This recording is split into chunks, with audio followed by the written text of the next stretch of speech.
அத்தியாயம் 85. அல் புரூஜ், நட்சத்திரங்கள். அளவற்ற அருளாளனும் நிகரற்ற அன்புடையவனுமாகிய அல்லாஹுவின் பெயரால். நட்சத்திரங்களுடைய வானத்தின் மீது சத்தியமாக, வாக்களிக்கப்பட்ட நாள் மீது சத்தியமாக, சாட்சி கூறுவோர் மீதும் சாட்சி கூறப்படுவோர் மீதும் சத்தியமாக. நெருப்பு குண்டத்திற்குரியோர் சபிக்கப்பட்டு விட்டனர். அது எரிபொருள் நிரம்பிய நெருப்பு. அவர்கள் அதன் அருகே அமர்ந்திருந்த போது நம்பிக்கை கொண்டோரை எவ்வாறு நடத்தினார்கள் என்பதற்கு அவர்களே சாட்சிகளாக இருந்தனர்.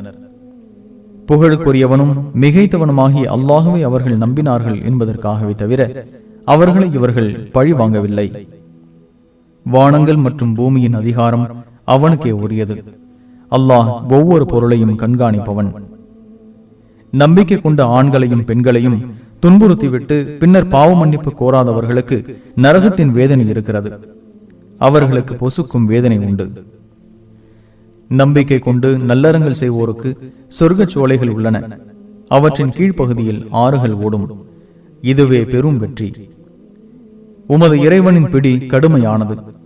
அவன் முதலில் படைக்கிறான், மீண்டும் படைக்கிறான். அவன் மன்னிப்பவன், அன்பு மிக்கவன், அருசுக்குரியவன், மகத்துவமிக்கவன், நினைத்ததை செய்து முடிப்பவன். ஃபிரௌன் மற்றும் சமூக சமுதாயத்தினரின் அந்த படையினர் பற்றிய செய்தி உமக்கு கிடைத்ததா? எனினும் ஏக இறைவனை மறுப்போர் பொய்யென கருதுவதில் தான் உள்ளனர். அல்லாஹ் அவர்களுக்கு பின்புறம் இருந்து முழுமையாக அறிகிறான். ஆம், இது மகத்தான குர்ஆன், பாதுகாக்கப்பட்ட ஏட்டில் உள்ளது.